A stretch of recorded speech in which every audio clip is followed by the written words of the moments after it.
Maligayang pagbabalik mga kasolid na kalaban ni Yumel Marcial na maalam na Canelo Alvarez ibinasura ng promoter na Arabo Mark Magsayo bagsak sa round number 5 kontra sa Mexicano.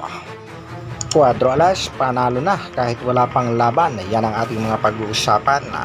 Bilyonaryo nga si Turki Al-Sheikh, sinagot na nga ang panawagan nitong promoter nitong si David Benavides.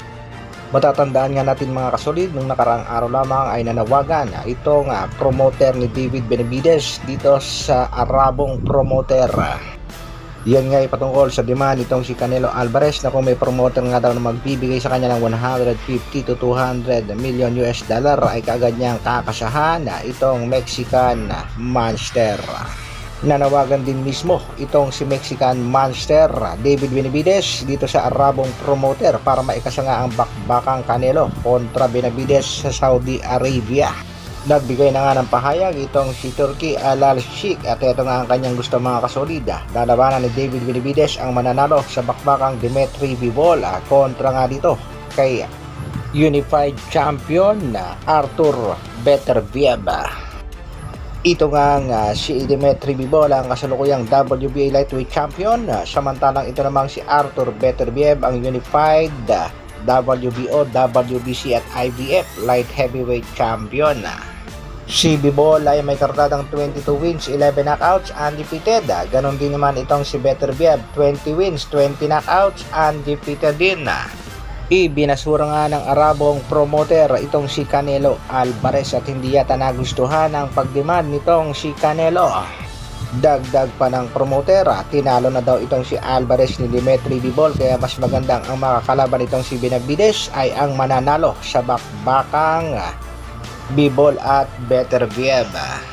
Dagdag pa ng promoter, hindi naman nakakasiguradong mananalo si Alvarez dito kay Jaime Munguia. Samantala, kagabi nga lamang mga kasolid ay nagpakitang gilas ang ating kababayang si Yumel Marcial. Panalo nga itong si Yumel Marcial sa kanyang nakalabang si Todsak Sinam ng bansang Thailand.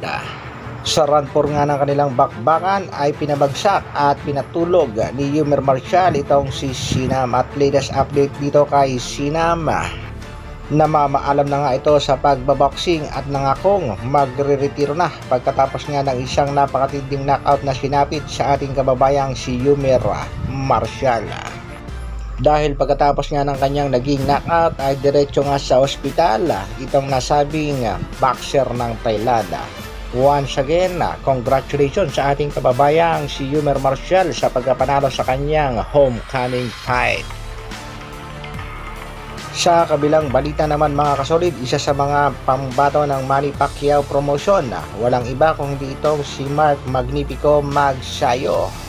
Maraming mga boxing fans ang umaasa at nagsasabing muling magiging world champion itong si Mark Magnifico Magsayo. Bagamat natalo siya ni Vargas at itong si Heartbreaker Figueroa, controversial naman ang kanyang pagkatalo. Sa kasalukuyan, si Magsayo ay may kartadang 25 wins, 70 knockouts, meron na ngang 2 talo.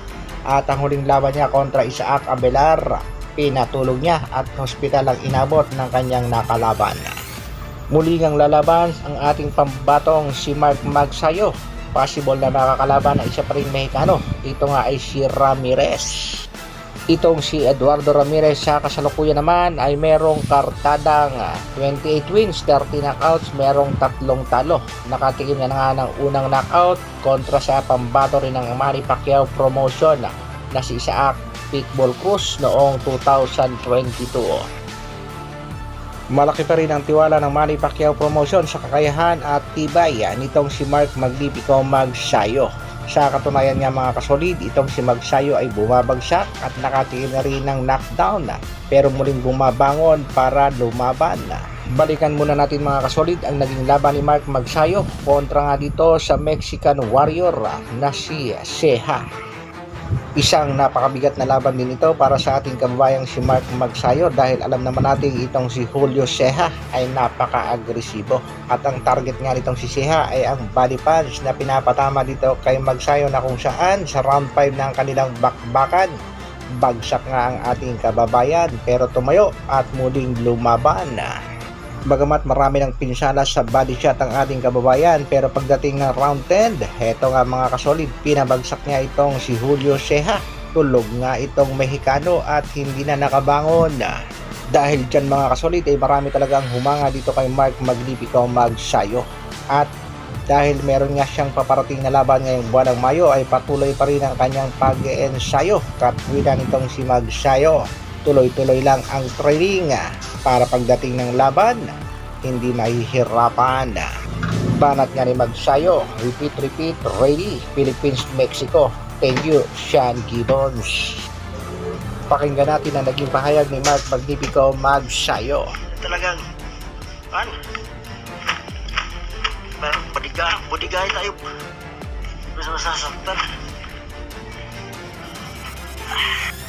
Isang good luck kay kabayang Mark Magnifico Magsayo sa kanyang paparating na laban. At para naman sa ating huling balita mga kasolid, kaunting update kay Angas ng Pinas, Cuadro Alas, Janrael Casimiro.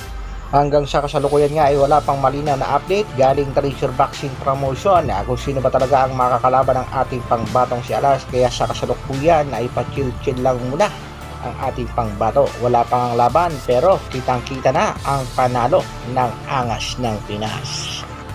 Good luck din sa paparating na laban ng ating pangbatong si Cuadro Alas, Janrael Casimiro. Sigurado namang may laban kahit hindi pa na-aanunsyo.